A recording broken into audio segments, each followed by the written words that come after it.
কেমন আছেন সবাই? আজ আপনাদের সামনে একটা অন্য ধরনের ভ্লগ নিয়ে চলে এসেছি। আজ আপনাদের বারুইপুরের বুকে একটা অন্য ধরনের রুফটপ রেস্টুরেন্টের সন্ধান দেব। বছরের লাস্ট দিন আমরা একটু রেস্টুরেন্টে ডিনার করতে গিয়েছিলাম। এখানে আমরা আগেও গিয়েছিলাম, তখন নিচে ডিনার করেছিলাম। এখন গিয়ে দেখলাম উপরে রুফটপটা ওপেন করে দিয়েছে, তাই উপরে ডিনারটা করলাম। এখানে এসে দেখলাম অনেকটা চিপ রেটে খাবারটা পাওয়া যায়, আর কোয়ালিটিটাও অনেকটা ভালো, কোয়ান্টিটিটাও মোটামুটি ঠিকঠাক। আমরা এসে বসে খাবারটা অর্ডার দিয়ে বসে আছি, হঠাৎ করে দেখলাম কালবৈশাখী ঝড় চলে এসেছে। চারিদিকে পরিবেশটা এত সুন্দর লাগছিল, খোলামেলায় দারুণ। আবার ওদিকে সিএসকের ম্যাচও চলছিল।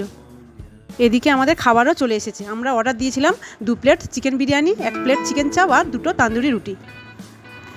আসলে বিরিয়ানিটা বেশ খেতে ভালোই ছিল, আমি সেটাই দেখাচ্ছিলাম। আমাদের মোট 550 টাকা মতো বিল হয়েছিল। ওদিকে দেখুন এখনও পর্যন্ত ভালোই কালবৈশাখী ঝড় হচ্ছিল। আপনারাও এখানে আসতে পারেন। এটা ছিল বারুইপুর বাইপাসে, পদ্মপুকুর থেকে সামান্য 5 মিনিট পায়ে হেঁটে গেলেই চলে আসবে। আমাদের খাওয়া দাওয়াটাও শেষ, ওদিকেও কালবৈশাখীটা থেমে গেছে। অল্প অল্প হাওয়া দিচ্ছিল, আমরা তাই বাড়ি যাওয়ার জন্য বেরিয়ে পড়লাম। এখানে ব্লগটা শেষ করলাম। ভিডিওগুলো ভালো লাগলেই অবশ্যই like, share, comment and subscribe করবেন।